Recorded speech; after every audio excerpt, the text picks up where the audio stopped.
Welcome to NOCLIP Epilogue, the last word in a podcast that's like a book club for people who don't think that books reward them enough for being good at them. I'm Chad Ruthermans. And I'm Andy Kinnick. And today, we're going to be talking about Kingdom Hearts 1. Sort of 1.5 Final Mix. I don't know. We'll talk about it here in a second. Which is a game that was developed and published by Square, formerly Square Enix. Formerly Enix. Well, yeah. They were Squaresoft. Squaresoft when they made the original, yeah. Yeah. It was released in 2002 on the PlayStation 2 and was re-released in 2013 on the PlayStation 3, PlayStation 4, Xbox One, Windows, and Switch. But first, if you give us a like or a rating, it would be greatly appreciated.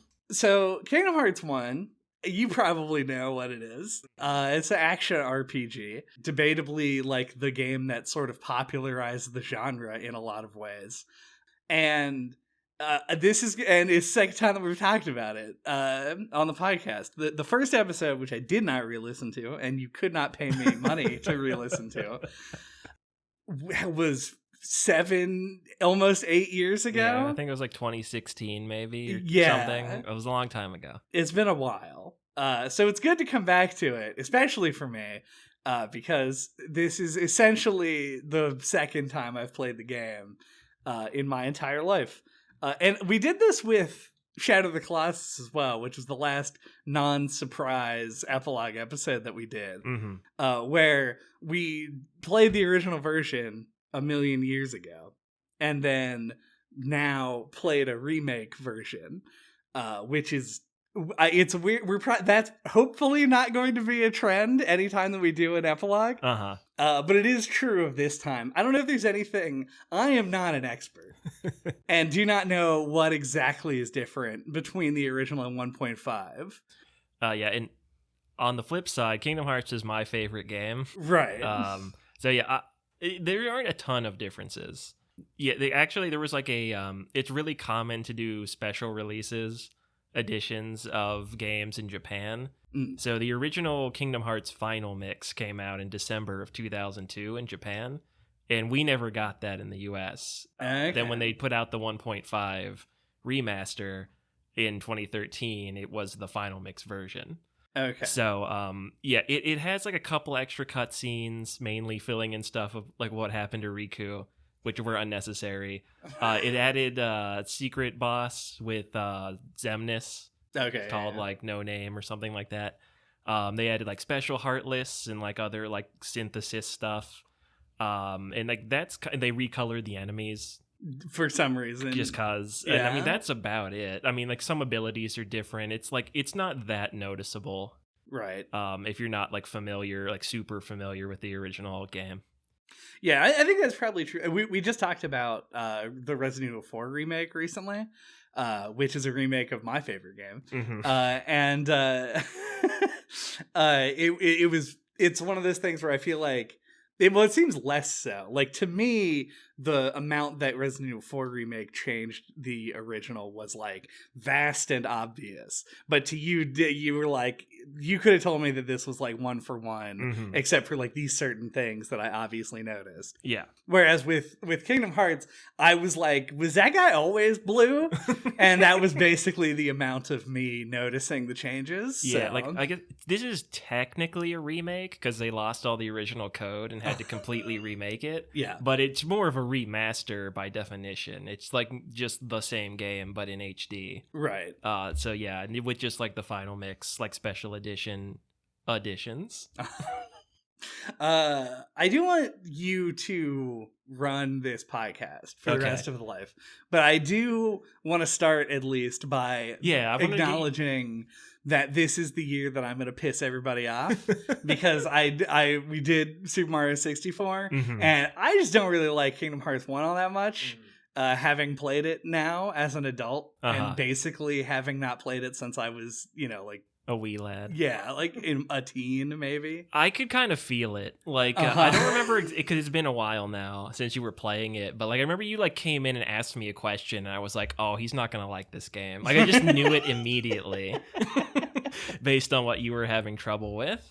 But yeah, I mean, it's an interesting game because like, when it came out, which it's fucking 25 years old now. Yeah. It feels very much like early PS2 game.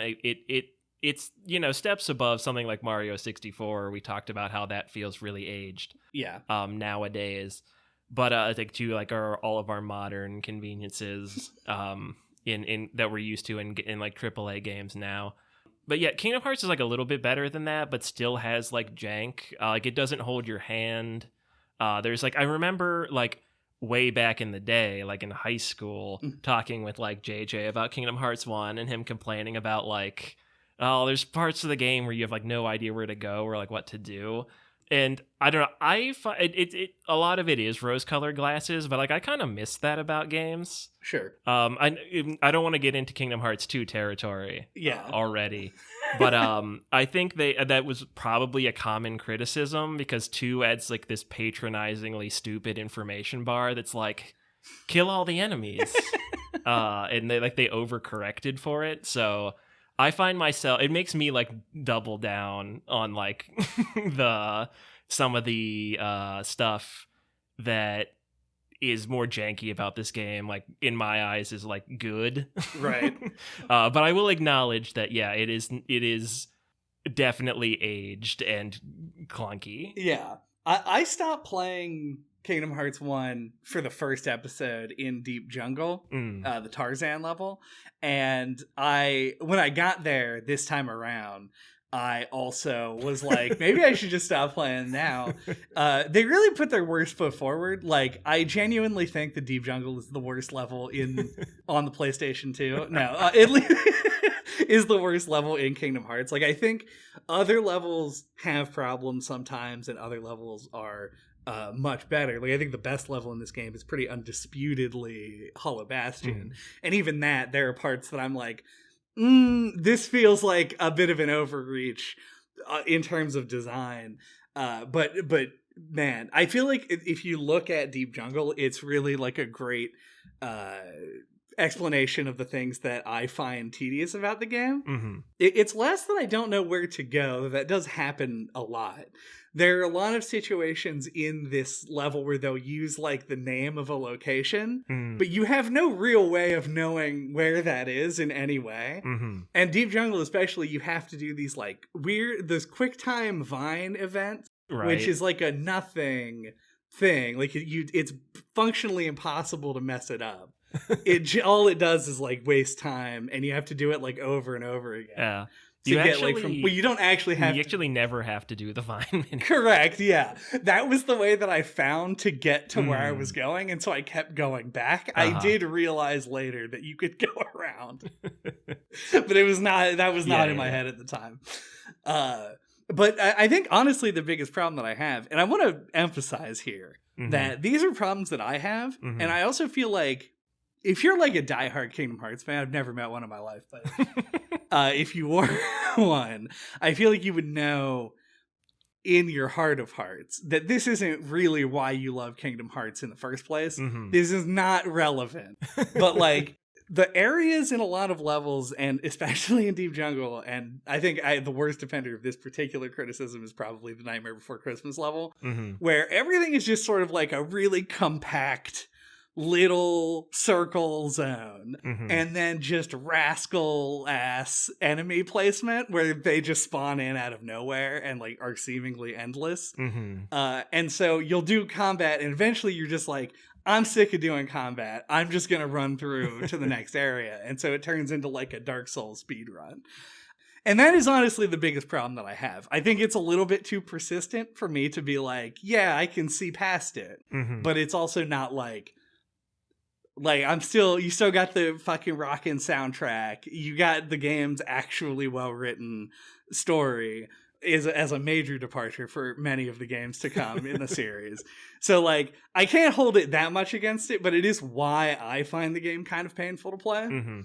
Well, it's interesting that you compare it to Mario 64 because like that was like the pitch for the game was like, we want to make a game with like full 3D movement, it like in the style of a Mario 64. Right. And for some reason they were like, but the only way you can compete with Mario is if you had like characters as famous as Disney characters.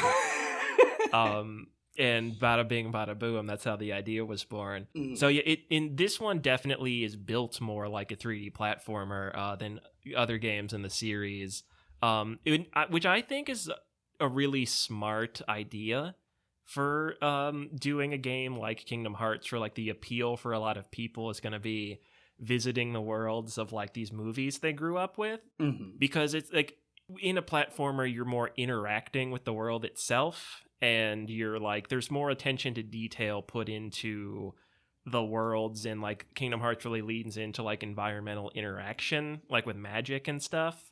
And so I think that's like something that like one of the reasons I like the game so much, because it really does feel like this realization, like as good as the PS2 could offer anyway, of these movies.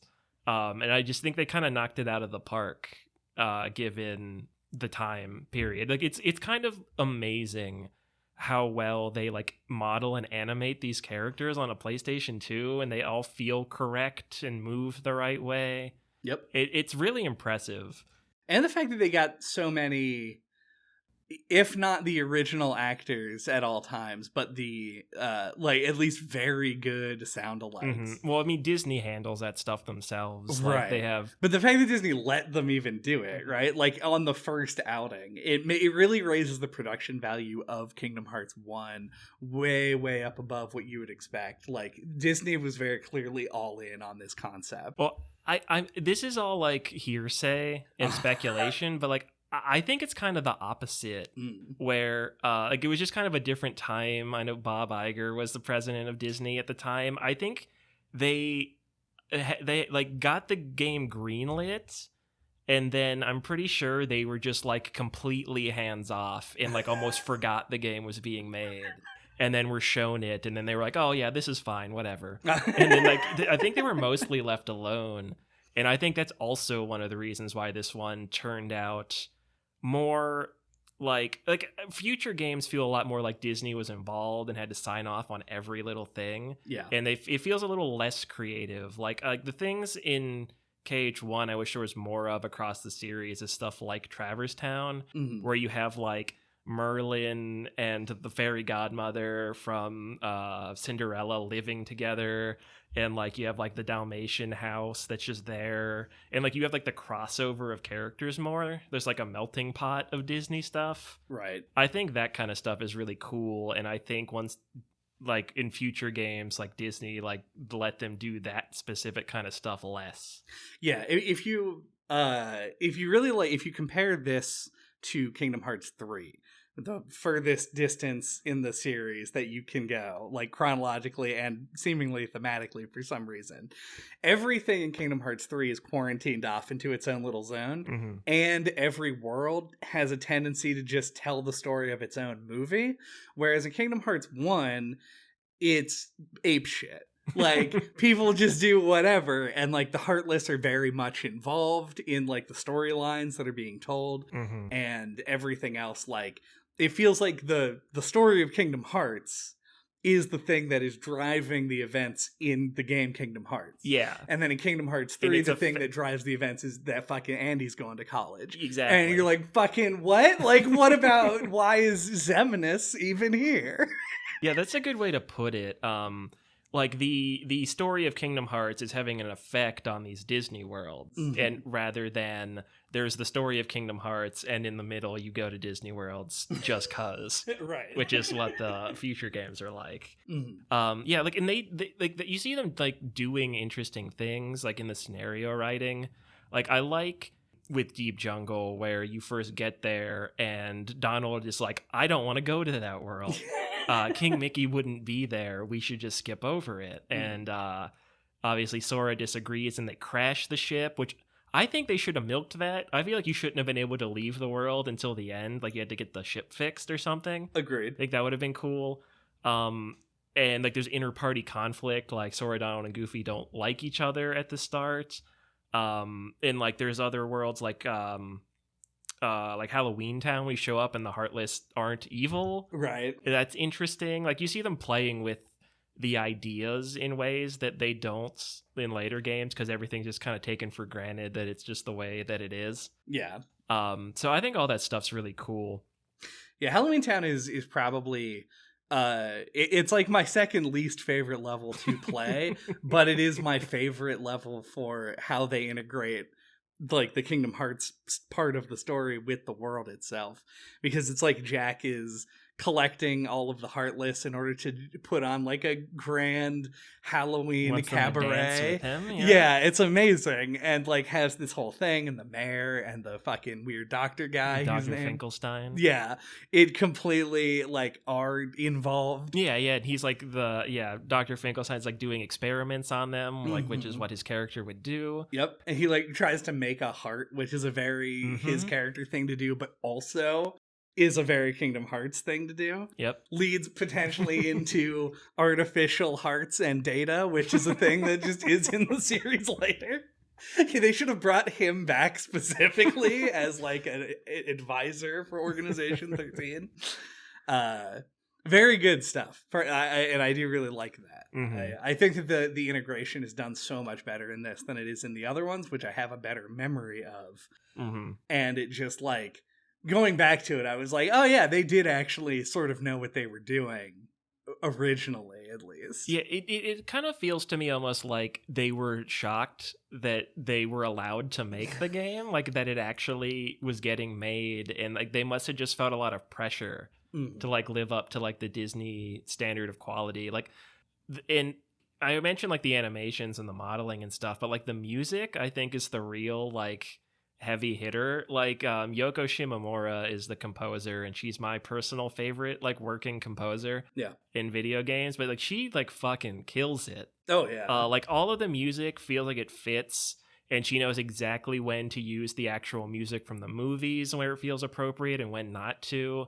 And I think it's such like everything they needed to do to make it feel like authentically Disney, like they nailed, I think.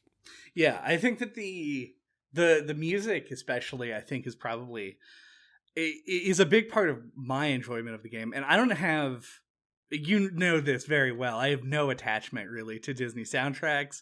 I know that we are in a friend group that particularly loves the fucking Genesis Tarzan soundtrack. Oh yeah. So much. Phil Collins. Yeah, the Phil Collins soundtrack. But I don't like it really at all. And so it's funny to like hear it in the video game and have that moment of recognition of it. But it's done in a way that like nearly any game that I play, with the possible exception of Persona 5, I would get sick of the songs eventually. And this game just never got there, even though the songs do play the whole time you're in the levels. Everything is so brisk and generally well paced that you never get sick of the music. The music itself gives you that nostalgic hit because it's something that you recognize, but it's arranged in such a way that it feels natural as video game music. It really is incredible, and we can't not mention that Simple and Clean is like a banger for the ages. Oh yeah. So yeah, I actually kind of wanted to backpedal to the beginning of the game, and that's a great way to do it. Perfect. Yeah. Like these games, this is I think relatively unique, at least as far as I've ever encountered. But like it basically has an opening like an anime does. It's got an opening sequence set to like a pop song. And yeah, it's something that like some people like to make fun of, but everyone knows it fucking rules. Yeah, and it once again, because of the music, Utada Hikaru is the one who does the theme songs for the Kingdom Hearts games, and they also slap. Yep. 100% of the time. Simple and Clean. Yeah, like the actual like original acoustic version of the song that plays over the end credits and the weird dance mix at the beginning are both amazing. Yeah. Just a real good soundtrack. We should, like you said, circle back to the beginning. And one thing that I want to mention, and if you want to talk about something that happens earlier on, feel free to preempt me. But we talked about this being like the involvement of Disney with the game and everything, and it having like Traverse Town being that melting pot. The other thing that it melts together is that it is also a Final Fantasy crossover game. And it's weird because like when I heard the pitch for this game originally, I remember hearing people say this. They're like, oh, it's like Disney and Final Fantasy had like a mashup. And I was like, oh, so you mean like the original characters in Kingdom Hearts and the Disney characters, but the original characters are like sort of how they design Final Fantasy characters, because the character designer's like the same, right? Mm-hmm. No.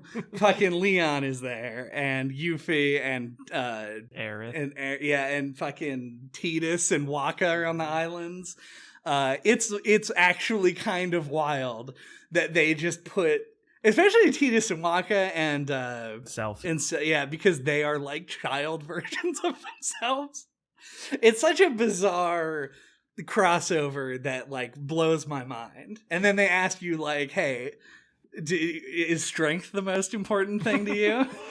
Yeah, so I wanted to talk about the very opening, and then we will get to what you just said. Yeah. Mark my words. So one of like my favorite things about the game is the way it starts. The cinematic goes right into this opening tutorial section, which I think is called like a Stationing of Awakening or a Dive to the Heart. Yeah. Dive to the Heart, I think, is the name of the song. Area or maybe? something. Yeah, I don't remember. Yeah. Whichever. These have canon names that were established later. But it's like this kind of dreamy, like black void with amazing music, where you're on these like stained glass pillars, and it's like got this like I said, dreamlike tone where this like voice is talking to you. It's just in text, and like giving you like this really mysterious tutorial. And it gets to this section where it asks you like, what are you afraid of, and like what do you value most, and like gives you like 3 different answers. And what this actually does is determines how fast you level up, which is very strange. And I think is mechanically like a dubious decision, but I think like tonally and in execution it's like really evocative and interesting. Like I know what all the things do, or I can easily look it up if I forget nowadays, but like I just because always answer them honestly if I ever replay the game, because that's what I always used to do as a kid. So I just think it adds this like interesting like atmosphere. Like the atmosphere at the beginning of this game is so thick, and it's like not at all what you would expect. I don't remember what my feelings booting it up for the first time, but I feel like it has to be so like really grabs your attention when you boot this game up in 2002 and expect like the Mickey Mouse March, which they get to. But yeah, I think the opening is such an interesting opening. Yeah, I think that the actual beginning of the game, like straight up from the time that you press start until you get control of your character and do like that whole bit, is my favorite part of the opening like 10 hours of the game.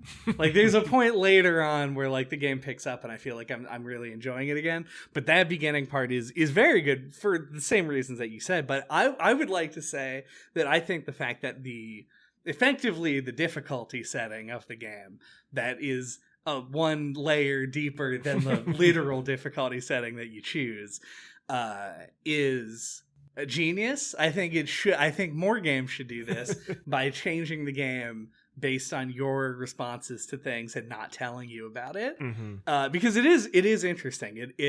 It's one of those things where like you obviously won't know this going in when you're playing the game, but the idea of like going in and being like, I am great and a badass, and then having the game like humble you. The game won't humble you because Kingdom Hearts isn't that hard until like the very end of the game, but it like having that as like a potential thing always like intrigued me, and I would always point to the beginning of this game as something that I think is extremely cool, and it's one of those things that you don't really see too much. I think we're getting more experimental again. We're on like the other side of the curve at this point. But there was a period where like a game would absolutely not do this. Yeah. Like for 15 years between that game and now. So yeah, I may be thinking about it a little too much with my kid brain. Because like the whole thing made like literally no sense to me. Whereas I think if like I played it as an adult now whenever they say like, oh, your journey will start out tough and whatever the text says, like I would intuit what that means. But like in my head, it's just like completely obtuse. Yeah. So maybe it's a little bit more reasonable than I remember. I mean, that is kind of like who the game is targeted at, right? Like kids, it is more of a game that is. I mean, it's an E-rated game. Yeah. So, you know, and obviously, like that is not borne out. Most people who I think even Kingdom Hearts 3 was teen rated. We've moved up. The games have grown over 18 years or however long it took to make the game. But it was like it is like a Disney game. They're gonna have some kind of thing, and to me it makes the end of the game very unacceptable, because I can't imagine. I did apparently when I was a child, but I can't imagine a kid having the patience to deal with some of that shit. I'd be like, let me get a Surge and ride my bike in the driveway. Yeah, it was very tough in the way I remember it. And you couldn't skip cutscenes in the original game. Oh yeah. So every time you lost to Riku, you had to watch that whole long cutscene. But it was truly a different time. It really was. But yeah, so the Final Fantasy stuff. Yeah. And the island at the beginning. I think it's interesting because like the pacing's very slow at the beginning, and I think they did that because the concept was so weird at the time. We take it for granted now, I think, like because we've been fucking Goofy and Cloud have been fighting each other for 25 years now. But I think like they felt like the need to really establish like the original characters and then the Disney characters separate. Like you got the parallel cutscenes going on at the beginning, and then bring them together in Traverse Town with the Final Fantasy characters, and like then you go to the Disney worlds. It's like it's very much like sets everything up slowly and then meshes it. And I don't know. I think it like that pays off in the long run. It does feel very natural. For the most part. But yeah, when you actually start thinking about it, there's a lot of weird things. It's like they have their own like separate universe canon for the Final Fantasy characters. As you said, like Tidus and Waka are little kids. Yep. It's especially weird with Waka, who looks like just like a tiny man. Yeah. They just sort of shift clicked and scaled his model down. Yeah, like whatever reason, Squall from Final Fantasy VIII goes by Leon, and like that's not a thing from Final Fantasy VIII. It's only in Kingdom Hearts. Yeah. And like him and Yuffie are kind of introduced as like friends, but they're from different games. And like Cloud and Sephiroth are really treated weirdly, like as if Sephiroth is like Cloud's dark side, which is not the way it is in Final Fantasy VII, but it's like it's really weird how they treat all the Final Fantasy characters. So yeah, I've always wondered if there was I wonder, like there's a lot of Kingdom Hearts interviews that have never been translated to English, so I wonder if they've ever talked about that, like if they had any like goals or like things they wanted to do with the Final Fantasy characters in the series, because I just always found that very interesting. Right, because at least where I'm at, because I've played about a third of Kingdom Hearts 2 in the past couple weeks, and I know that they brought back Squall and Yuffie and Aerith with the worst voice actor of all time for some reason, and Sid. Yeah, Sid as well. But I have not seen like Tidus and Waka have not reoccurred or anything. They never do. Cloud and Sephiroth, though, I do know. I think they're in the game. Yeah. They'll come back up. Okay, so that's like to me, like I wasn't sure if they were trying to tell just a side story about those characters in the games, and then it just sort of got like sidetracked. That's what it feels like. They don't show up in the mobile games or anything, do they? The handheld games, I mean? I don't think they don't show up in any of the handhelds, and they're not in 3 at all. No, not either. Yeah, so it does feel like they kind of wanted to do more with the Final Fantasy stuff that just ended up falling by the wayside. Yeah. But yeah. Yeah, otherwise I think that the island part is too slow. But yeah, I also think fair. that not Twilight Town. Traverse Town? No, in Kingdom Hearts 2. Oh, Hollow Bastion? No, the one before it. Twilight Town? Oh, that is Twilight Town? Yeah. Damn. The one where it's Twilight all the time? Yeah, that's the one. Yeah. I think Twilight Town also is too long. So yeah. I think that's sort of like they have the same goals with both openings in the game. And so to me, it at least is consistent, which is something. Like, that's a positive. I do think that, like, when it's asking you to pick up fish and coconuts, they probably could have cut some of that out. But, because it does serve its purpose. Yeah, that's classic old 3D games where they feel like they have to tutorialize how to move around in a 3D game because it was 2002. But let's not also forget that Kingdom Hearts 3 had you pick up, like, 200 crabs or whatever, so... They had not quite learned the full lesson. So I guess, do you want to talk about Hollow Bastion? I do. How it slaps? Yeah, Hollow Bastion slaps. So Hollow Bastion is one of my favorite levels in a video game ever. It's such a cool level because, like, I love the way it starts, where you're like in this like weird rising waterfall cavern, and you like look up and you can see the castle in the distance. It sets up like a really cool goal where like you can see the end point that you'll eventually make it to. That's always fun in games. Some cool story stuff happens. Also, like, I like how Beast shows up. Like I was talking about how like they mix the Disney stuff. You get the Keyblade taken away from you. Just like a lot of cool stuff happens in the level. And just I always want to talk about like conceptually, because I have this Kingdom Hearts Ultimania book that's sitting right over there. Right. I think like one of the like the concepts for the world, it's where the villain is from, and where he did like the experiments on the heart, and kind of where like the whole plot kicks off. Yeah. And I think the idea in the initial like concept art that doesn't quite come across all the way in the game is that like the world is like frozen in time. And like that's like kind of like how like why the water is going up, because it's like weird gravity.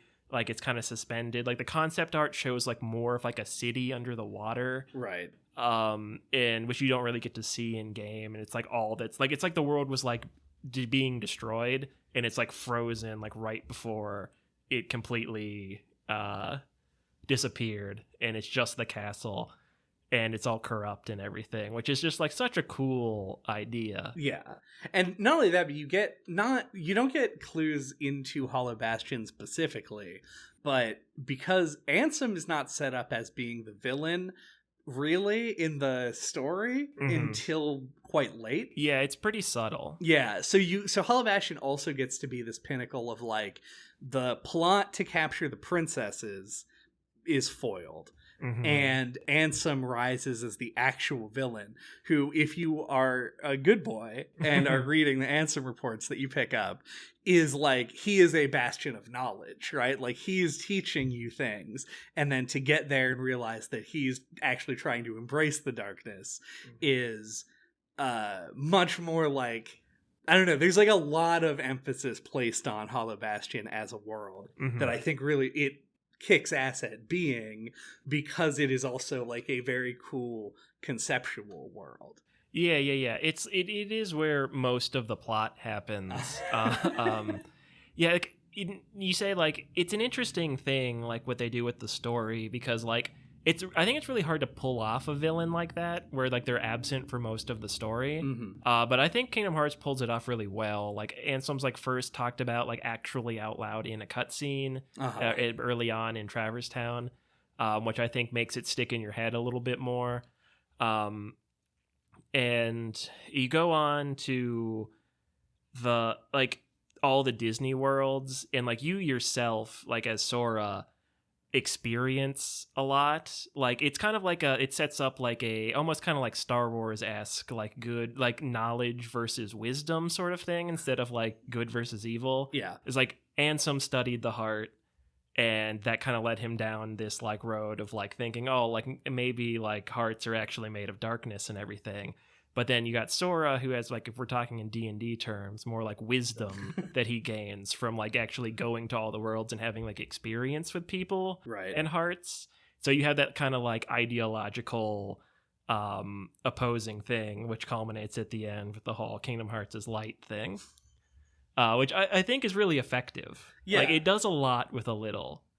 It does. And I think that's what a lot of people get twisted when it comes to the Kingdom Hearts franchise as a whole, because Kingdom Hearts 1 itself, it doesn't have a simple plot. It has a plot that has twists and a plot that has like a lot going on, but it's told in a way that is easily understandable, and one that doesn't put its emphasis on the complicated elements in order to understand it. It's a plot that is like, the villain is Maleficent for a long time, and you understand Maleficent as a villain because you're not an idiot. Right, she's the mistress of all evil. She's the mistress of all evil. It's just right on the tin. And then when it gets usurped and Ansem sort of comes in place of it, it makes sense because the story has been going from this escalating, like, I want to call it science fiction. It isn't really, but it kind of is. Where it's got like literal science happening. Yeah, like the villain is a scientist. Yeah, exactly. He studied the blade and also hearts. And so, like, as the story goes on, defeating Jafar no longer feels like the epitome of good. It's now like, okay, there's something deeper going on here, and I've had an inkling of it happening for the entire game. They set it up early with the worlds disappearing. But now that you have to confront it, beating Maleficent as like a boss in Hollow Bastion, and then getting to move straight on to fighting Riku, who's been Norded. The original Nording. The work Nording. I don't know. There's something in there. And it's Xehanort. That's what's in there. And getting into that part of the story from there, it really just works. Like, it works from a narrative perspective, and it works from a gameplay perspective. You're done going to the Disney worlds at that point. You're just like, now we're all in on the weird shit. So yeah. And you've said it as well many times. It's just like, people give Kingdom Hearts the series flack for its narrative, and Kingdom Hearts 1 is 100% exempt from that. Yeah. Like the series goes on to kind of, and there's nothing wrong with anime, but like it really embraces like anime tropes in being like, oh, this happened, but like, oh, what about this? Like, crazy twist, like for the sake of a twist, you know, like this, I haven't even reached my true form sort of stuff. Yeah, which it leans pretty hard into as it goes on, so, which is unfortunate, because I think the storytelling in the first game is like really great. So I guess to move on to End of the World, the last level. I was just gonna say, on the subject of not even final forms, do we want to talk about the End of the World and the bosses and stuff? Of course. So End of the World is, I think, a great final level. It has this real sense of being brought full circle once again because of the music, which is the same as it was in the beginning, which is always really great tonally. I like how you show up to it and you're just like walking on purple water, like really cool visuals.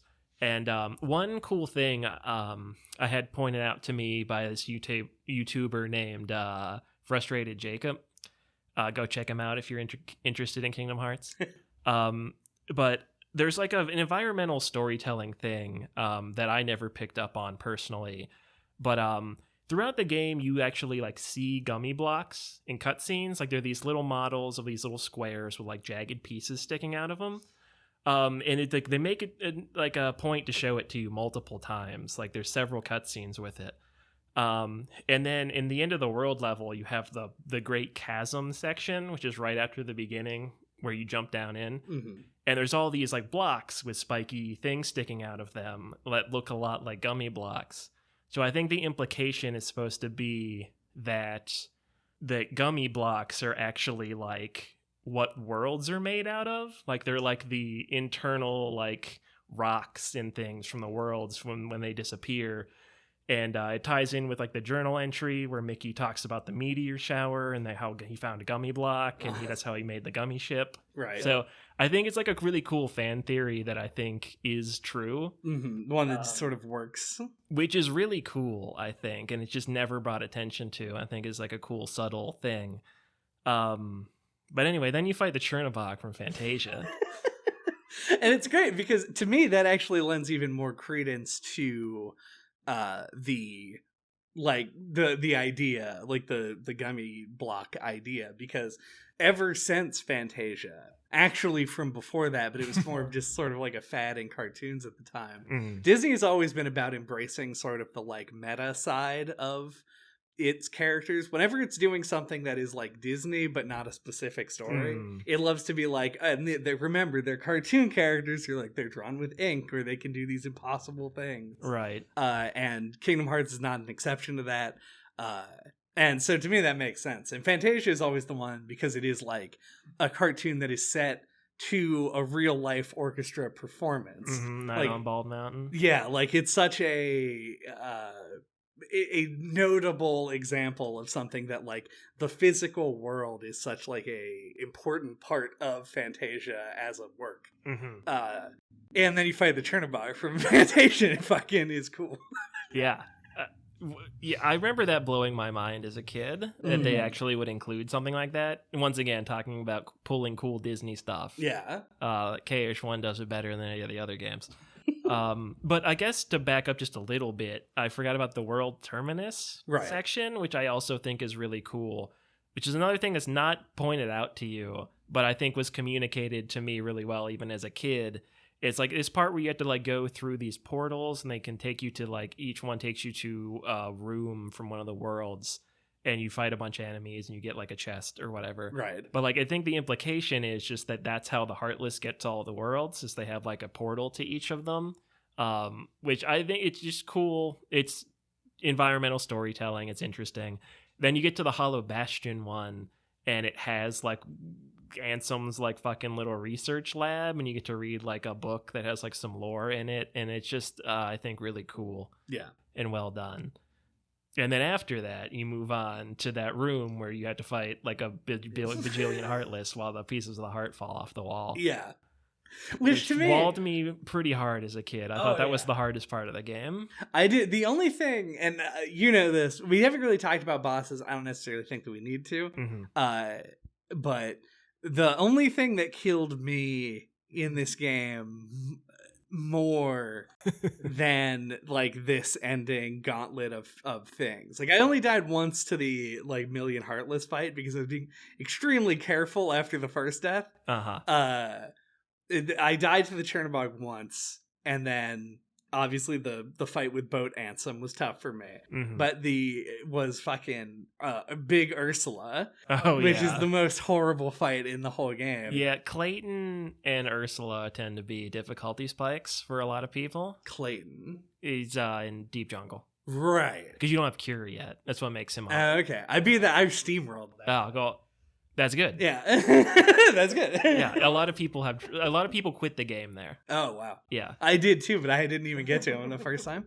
Or at least, like younger people anyway. I knew there were a lot of friends I tried to get into the game that quit there. They're like, why did they make an invisible enemy? Yeah. This is fucked.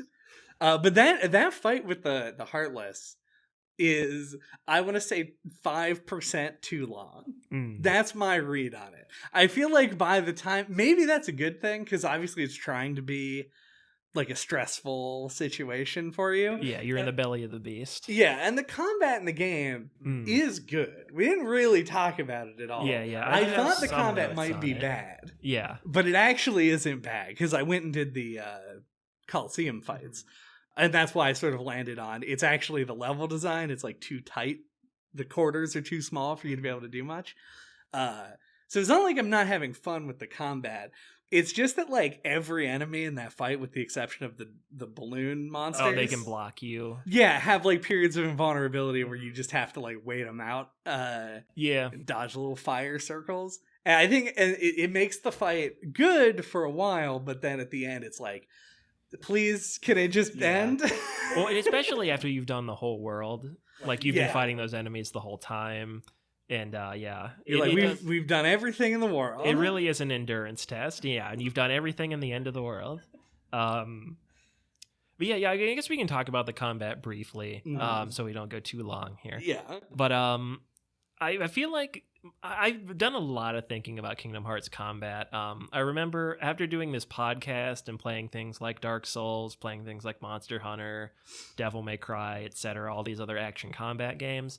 And then like I remember when like 0.2 was coming out, which is essentially like a tech demo for KH3 Right. for all intents and purposes.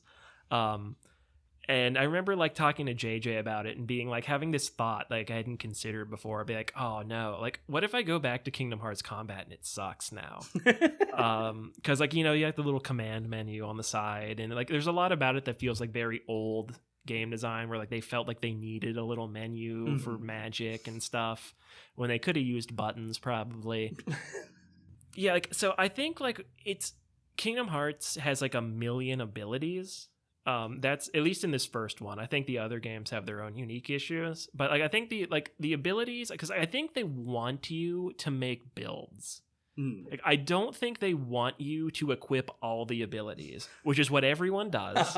Because like if you watch like speedrunners for this game, they'll talk about like certain abilities that you do or do not want to equip for certain things, and if you get into like Kingdom Hearts 2, like high level play. Like there's the secret bosses at the end where people have like recommended loadouts of abilities for fighting each specific boss. And it's like, that doesn't come across in the game design like at all. But I really think that's the way they want you to play Kingdom Hearts. And no one does it. Because you have a billion abilities and you don't even know what 1/3 of them even do.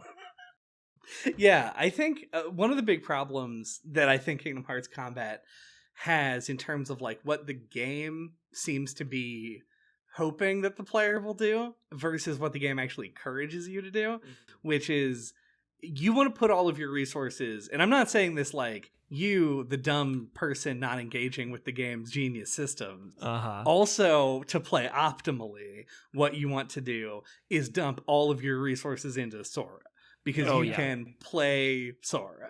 You cannot play Donald or Goofy, or fucking Jack Skellington or whoever else. Yeah, you want all the AP boosts and defense ups and power ups to go to Sora. Which does just allow you to equip all the abilities by the end of the game. Not actually, obviously, like there's some abilities that you get for doing things. Right. And you have to make some choices, but it's not that many choices, and you can like take off like scan if you're comfortable with just knowing how much health an enemy has to free up some spots or whatever. And I think that the game wants you to give more of a shit about Donald and Goofy, but it just doesn't give you the incentive to actually do it. Yeah, they learn way less abilities. Yeah, like you can. This is the only game where you can actually command them to attack stuff. Like you hit the triangle button, and they'll actually like go fight the enemy you're locked onto, or they'll come over to you if you're not locked on anything, which might make them heal you more. Right. Which is interesting. Yeah, like it feels like the series is always like torn with what to even fucking do with Donald and Goofy. And it's a hard question to answer because you definitely want to have them there because it's Kingdom Hearts and it's fun to have Donald and Goofy with you. But yeah, like it is hard to like. I think the 2 probably does Donald and Goofy the best. Kingdom Hearts 2, where they have like limits and things that like they're actually useful, but you have to really take it into your own hands to like make use of any of it. Yeah, that's why I was actually going to say my potentially controversial opinion that I think Kingdom Hearts 3 actually did them better. Maybe. Because you just very much are hands off with Donald and Goofy. You can just let them do their own shit. Yeah, and that's probably what it is, honestly. It's just advance in technology makes them more useful as companions without you having to micromanage. Yeah. Which is probably what makes it better. Because in Kingdom Hearts 1, and I would forgive somebody if they played the whole game and then they said, I didn't even know that this was an option. You can go into the customize menu, which this is the biggest problem with Kingdom Hearts is the fucking menus, because there's just too many of them and you don't ever want to deal with them at all. But in the customized menu, you can set their behavior. Like, do they Goofy prioritize defending or using his abilities to attack? Pro tip, you definitely want to go in there immediately as soon as you get them and tell them never to use items. Correct. And have Donald set to use support abilities frequently. Yes. Because otherwise they won't. And then they'll just die. Yeah. Donald is, if you do not turn that option on, Donald is perma-dead from the beginning of the game to the end of the game. I don't remember if it's called like MP Gift. It's an ability that Goofy gets that he can just give you or Donald his magic. Right. Which is a really cool ability that helps Donald not stay alive. Yeah, it is. It's a weird thing. But then also like the game at the end of the game, which... Man, I'm trying to like point to, there are comparisons here that I'm just not coming up with, but like near the end of the game, Donald and Goofy just don't scale well. Like they aren't doing... They're even, I think, both always higher level than you too, right. to try and like help the curve, but like it just doesn't quite make it. Yeah, so they always end up being like dead or may at the best. Like they might soak some damage for you while you fly around and do something else. But they do get those abilities that allows them to take a hit to 1 HP before dying, which does keep them up more. Second chance, yeah.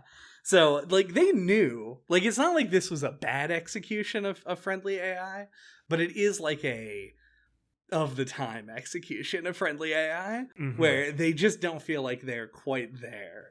But you do, like because they're in every cutscene, they drive the plot more so than Sora does at the beginning of the game because he doesn't know what the fuck's going on and they do. So like they're so important to the franchise. And trying to make them mechanically important over the series. This would be an interesting podcast by itself. Yeah. Like, let's just look at Donald and Goofy from Kingdom Hearts 1 to Kingdom Hearts 3 and figure out, like, how they evolved. Yeah. Kingdom Hearts 1 just feels like they weren't quite done in the oven. Yeah. No, I think it's probably the best they could have done at the time. But yeah, I mean, I guess, do you want to talk about the ending? You want to wrap up, or... Yeah, we could talk. I mean, I want to talk about the classical RPG 4-stage final boss. The end gauntlet. Yeah, because it is pretty nuts. Like, we didn't mention the Riku fight. I think it's important to note that Riku is the relationship that this game cares the most about. Yeah, so that's one of the things I think I neglected to mention about the island part at the beginning. Is I think it really effectively sets up a rivalry between not just Sora and Riku as characters, but the player and Riku. But I think it's like so simple, but like pretty genius, where they have the competition, and if like you challenge him to a fight and lose, it keeps score. Yeah. Or it's like, oh, it's 0-1 or whatever. And with the race as well, like it really makes you want to beat Riku personally. And it's all, it all culminates at the end of Hollow Bastion when you fight Riku Ansem. Yeah. Ransom. Keep Ansem as Ansem. Hashtag. Yeah, and to me, like, it when I first played the game, when I third played the game, I was like, man, it feels like, in my memory, Sora, Kairi, and Riku are all friends. But when I played the game, I was like, Sora and Riku don't seem like friends to me. They're rivals for sure. Yeah, and it's the kind of thing that like they talk about each other as friends. It seems like they were people who grew up together and were friends, and then grew apart as like puberty, and Riku's like obvious extreme wanderlust of just wanting to get the fuck out sort of drove them apart a bit. But then we get to see their relationship mature as it goes through the whole series. But in Kingdom Hearts 1, they just play Riku as a villain. Yeah. And I think it honestly works. like I said, I think it is the relationship that they care the most about. Sora wanting to reconnect with Riku, and Riku just not being, well, he's sort of wanting to, but also like is being legitimately like gaslit and manipulated. Yeah. Yeah, and it was always like a one of my favorite moments of the game when he just shows back up in like the first third of it. Yeah. When you go back to Traverse Town, like you just don't expect that at all. Oh, right, that part. I was thinking of Monstro. Oh, no, that's much later. Yeah. Like he shows back up and like way earlier than you expect him to. And then he just leaves. Like that was like I remember like running around Traverse Town as a kid trying to like find him there. Right. You know, it just felt so like it's such a good like motivator, I think, for the player. But yeah. One of the most infamous boss fights in the game, though, is Riku and Ransom. Yeah. I love that one of his like battle quotes is "heal this," right? Like referencing a gameplay mechanic, and the fact that Sora just keeps yelling "heal" when he does it. Yeah, heal this. I think of all of the like difficult fights in the game, so Big Ursula, number one hardest fight in the game, and then Boat Ansem, regular Ansem with Maleficent Dragon. Yeah, Maleficent Dragon. I think that the Riku Ansem fight is my favorite of them. Mm-hmm. It's the one that felt like I had the most freedom to play it the way that I wanted to. I like that the block is useful. Yeah, like the block is an underutilized mechanic in Kingdom Hearts. In Kingdom Hearts 1, yeah. Kingdom Hearts 2, they're like, you can't roll anymore, motherfucker. You can get it. You can just like later. You had to use limit form to get it. Right. Just if you didn't know that. I actually didn't know. Okay, so that's a tip for you. I'll keep that in mind. Just Google that. Google how to level up the drive forms because the game doesn't tell you. Oh, good. And you will want to do that. That's how you get high jump.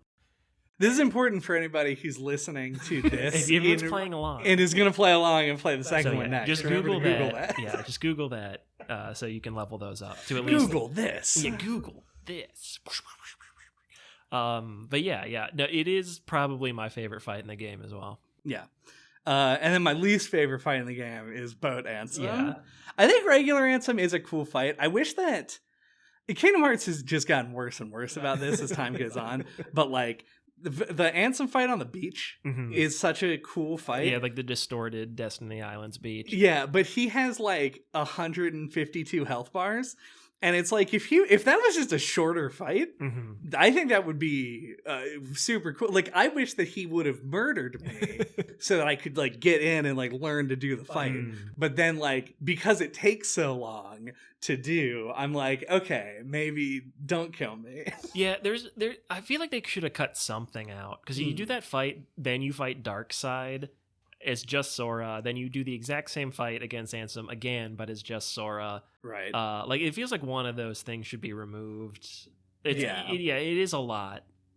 I think if you went from Darkseid to the beach fight. Oh, do Darkseid first. Yeah, do Darkseid first, then do Ansem, then do Boat Ansem, and just skip one of the fights. Yeah. You could honestly just take Donald and Goofy out for the whole thing until you rescue them, which I think would have been a good idea too. I don't know. I'm just spitballing here. Enix. Yeah. Give me a call now that Square broke up with you. I don't know what I'm talking about. It was the other way around. It was, yeah. Square and Enix merged together. You're trying to break them up. Yeah, I'm trying to get with Enix specifically. But yeah, it is a classic late game JRPG like grind of a final gauntlet. I do like that Donald and Goofy get taken away and you have to rescue them. They're in these like weird pits of darkness, and the Heartless emblem is in blue on the ground. Like that I just think that's all really cool. It's like Kingdom Hearts 1's like strength is doing cool atmospheric stuff. And I love like one of my favorite video game moments as well is the part where you first get to the weird void area where Boat Ansem is. And you just start falling, and then you hear Riku's voice in your head. It's like, what's the matter, Sora? I thought you were stronger than that. I just think that's really cool, thematic stuff. Right. And then he can fly, etc. Yeah, thanks to Peter Pan. Yeah, all very cool. Do we have Firaga thoughts? My Firaga thoughts are, as I said up top, it was my favorite game ever made.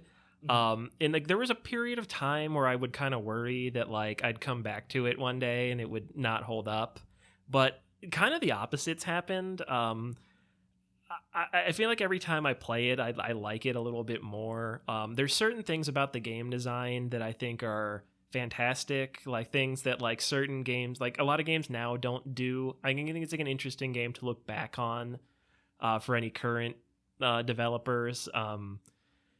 Especially like the environmental like details. I think like there's like in Deep Jungle, there's like in the campsite you can just like synthesize like potions because like with their like lab equipment.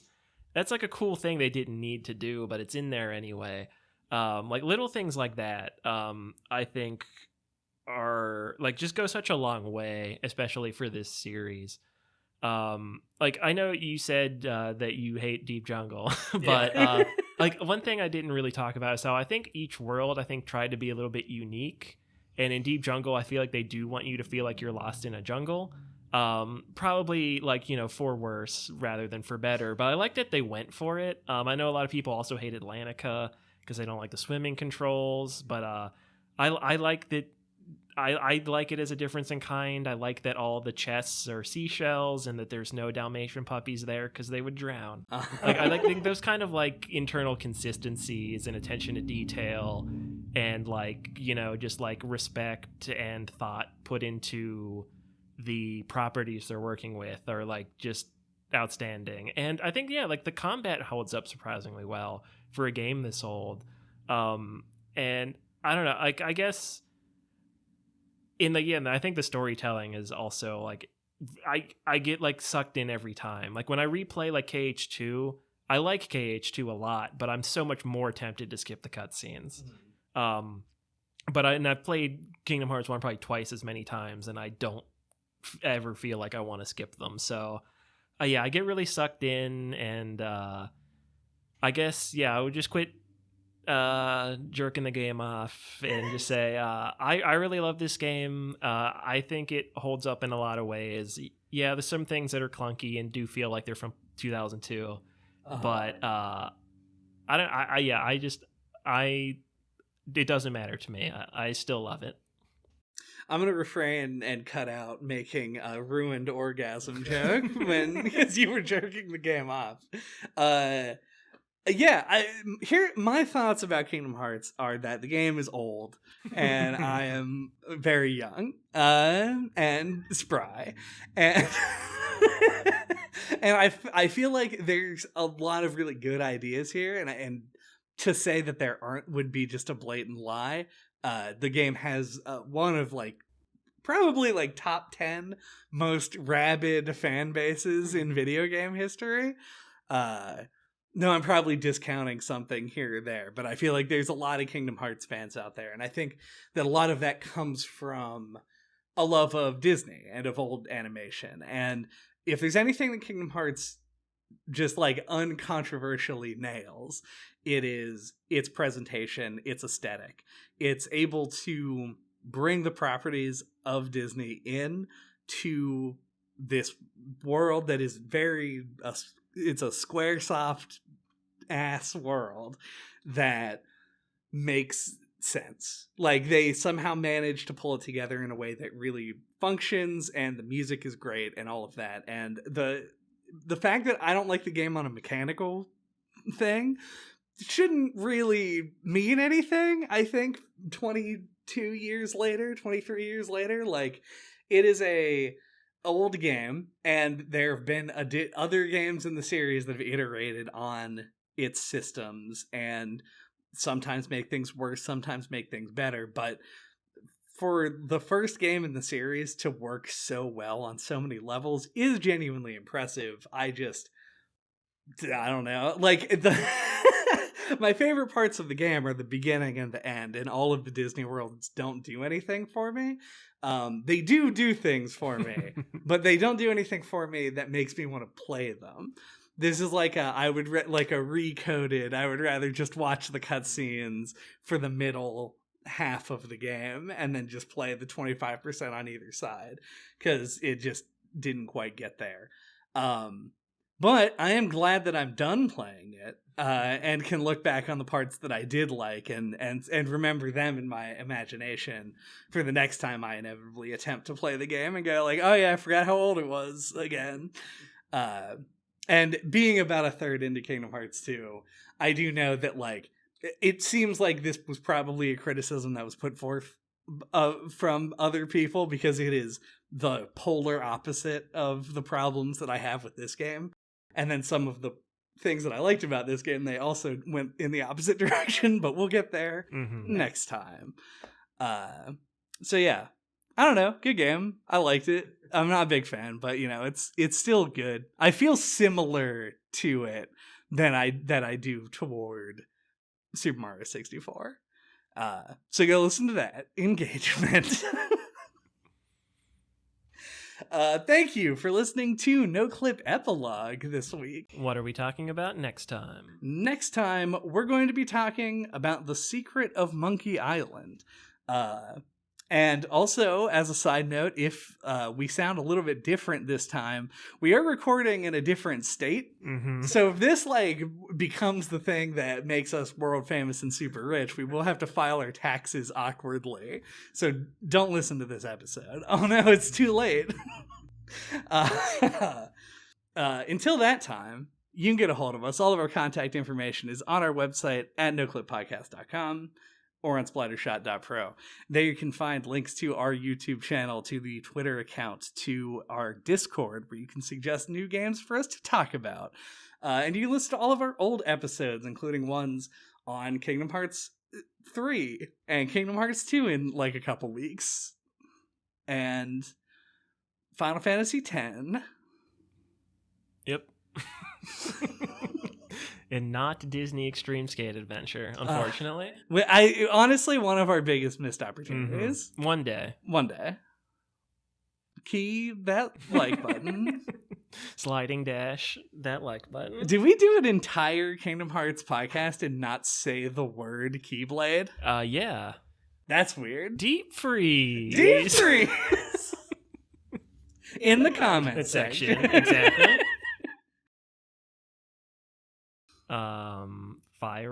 Firaga thoughts. Firaga thoughts.